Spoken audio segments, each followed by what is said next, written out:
What's up guys, I'm Spudd Gaming, and in today's video we are going to be taking a look at this huge yet affordable 40-inch ultra-wide 1440p monitor that has been sent out to me by Innocn. Now, I've wanted an ultra-wide for a while, so I'm excited to test this out and see whether or not it lives up to the hype and if it really is just as good value for money as it seems.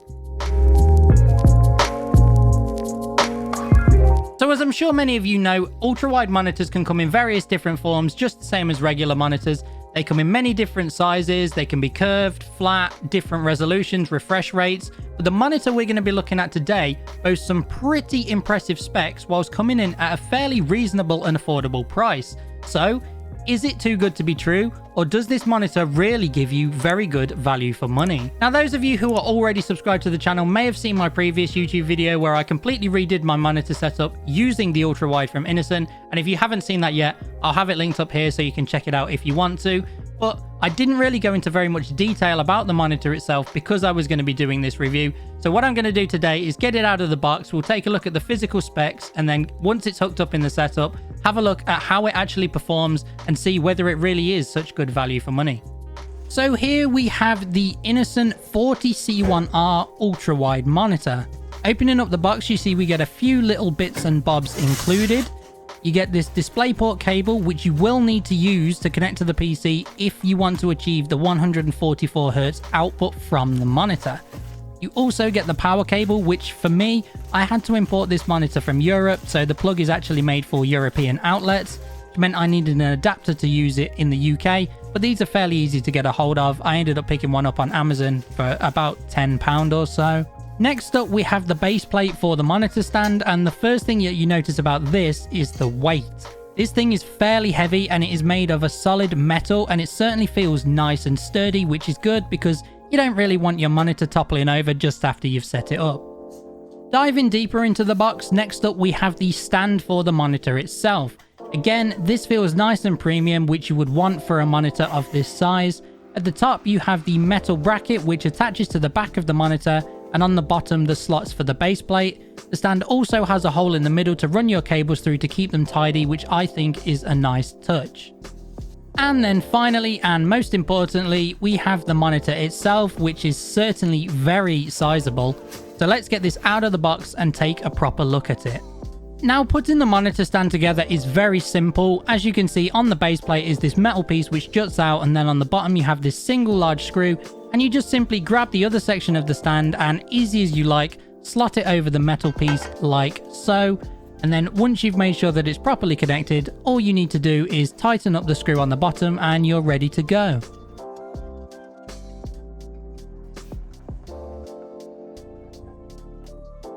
Attaching the monitor to the stand is also nice and easy. You just need to line up the metal plate on the stand with the cutout on the back of the monitor, and with a little jiggling, the monitor will simply click into place.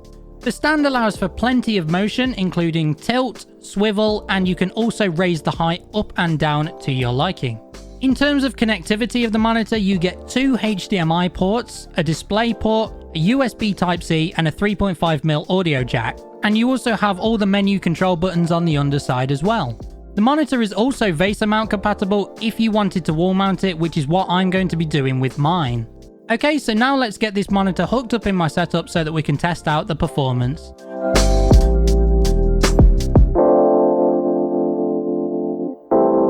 Specs wise, this is a 1440p IPS monitor with a 21:9 aspect ratio, 144Hz refresh rate, and 2 millisecond response time. With the IPS panel, you get great viewing angles on this monitor without really losing much color or brightness, and my first impressions are that this monitor actually looks extremely crisp and vibrant.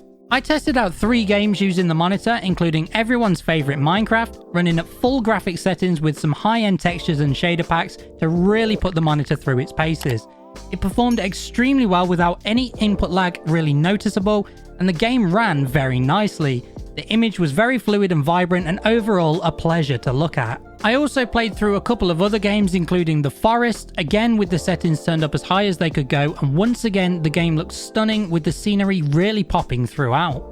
Finally, I also wanted to play some Sea of Thieves on legendary settings, as this is one of the games which relies on beautiful scenery and graphics, and I have to say I was highly impressed with the quality. The colours are lovely and vibrant, and in 1440p the image quality was beautifully crisp and sharp. Now, one thing to note when gaming on an ultrawide with a 21:9 aspect ratio is that you will need to play games that support this ratio, otherwise you'll have to deal with having black bars on either side.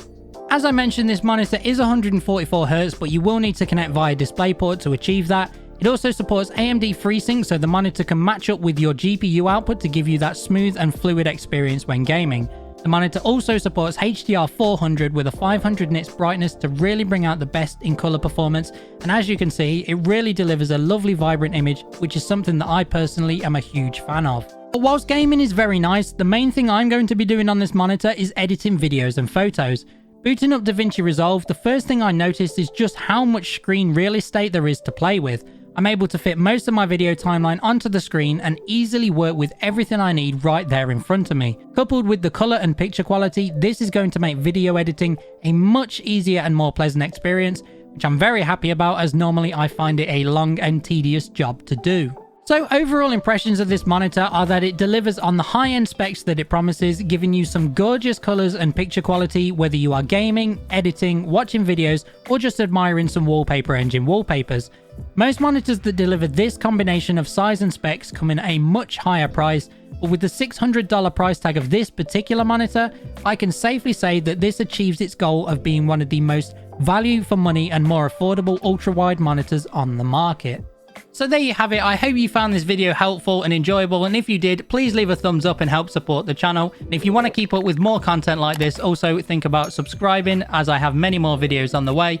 If you have any questions about anything I've said today, drop them down in the comments and I'll try to get to as many of them as I can. Or alternatively, hit up my Discord server. We are always happy to answer any questions you may have. If you enjoy content like this, I also make short form tech reviews over on my Instagram and TikTok pages, which are linked down in the description. And if you also want to support the channel in another way, I do also have a Patreon page, which is what helps make all of this possible. So if you want to check that out, that is also down in the description. But other than that, thank you so much for watching the video. Have a wonderful day, and I will catch you guys in the next one. See you later. Oh my God. Sorry, I didn't think the thing was going to stop that quickly.